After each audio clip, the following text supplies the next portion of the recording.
All right, today we're jumping back to the 4th century AD to talk about an ancient Indian emperor named Samudragupta. Now, this guy was a conqueror, a unifier, and just so formidable that a modern historian gave him one of the most famous titles in all of military history.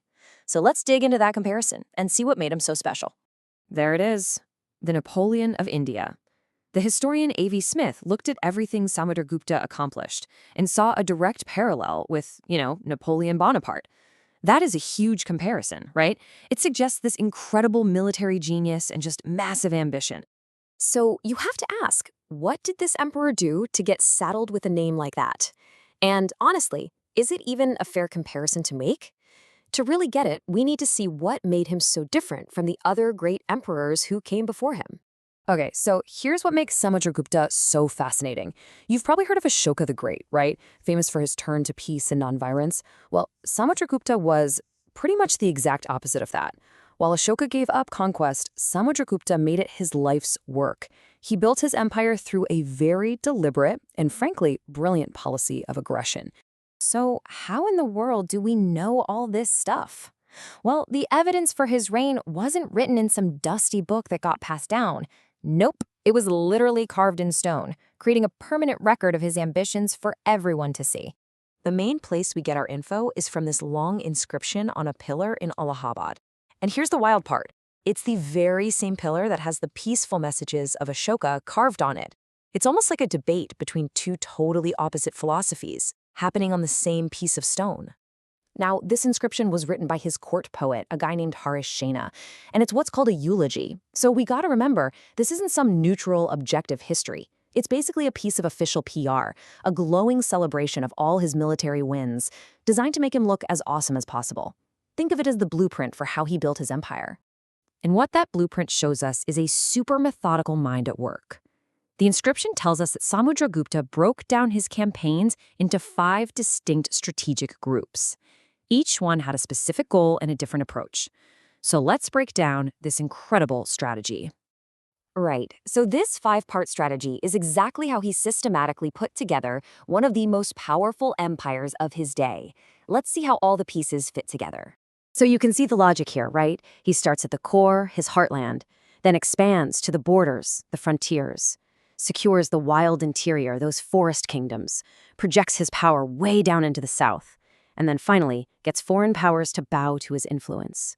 Let's dive into that first group. First things first, he locks down his home turf. He goes after all the rulers in the super fertile plains of the Ganga and Yamuna rivers.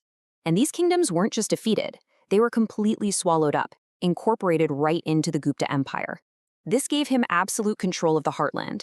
Okay, next up, secure the borders.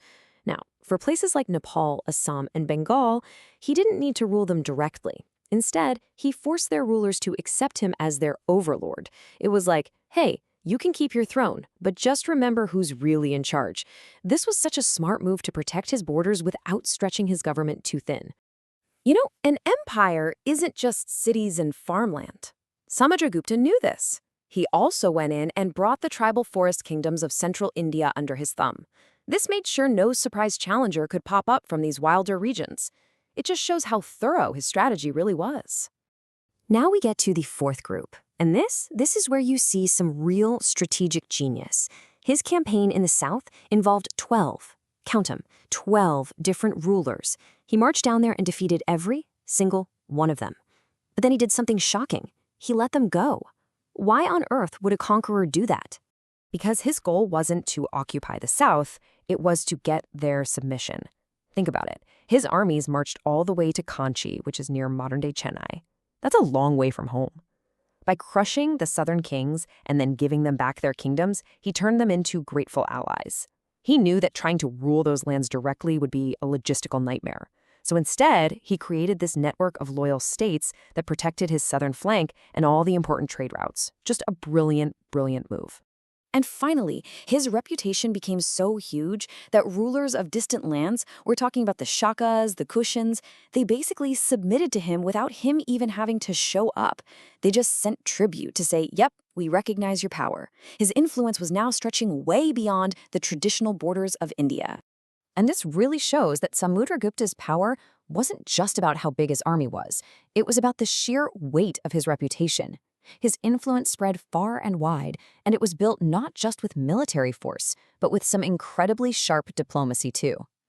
And look, the inscription is not exaggerating when it says this. His name really did carry weight across the known world at the time. We actually have a perfect example of this from a nearby island kingdom. Check this out. The king of Sri Lanka wanted to build a Buddhist temple inside Samudragupta's empire. But he didn't just go and build it. No, he sent a formal diplomatic mission to ask for permission. I mean, that one act tells you everything you need to know about the respect and authority Samudragupta commanded. It shows that his empire was seen as a stable, major power that you had to deal with properly. So, let's circle back to our big question. We've looked at the strategy, the conquests, the clever diplomacy. Does all of this actually justify calling him the Napoleon of India?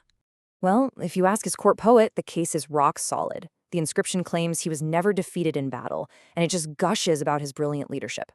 And the facts do back up that he unified a massive part of India, and his power was felt way beyond its borders. So in that sense, yeah, the comparison to Napoleon kind of holds up. In the end, Samudragupta was so much more than just a warrior. He was a master strategist who knew exactly which tool to use for which situation. He knew when to conquer and absorb, when to just make someone a subject, when to free a defeated king, and when to just let his fearsome reputation do all the heavy lifting for him. And that kind of leaves us with one last thing to think about. The Napoleon of India. It's a really catchy title, right? It helps us understand the sheer scale of what he did. But Samudragupta was a product of his own time, his own culture, and his own unique set of challenges. So maybe the real question isn't whether he was India's Napoleon, but how his own incredible story stands up completely on its own.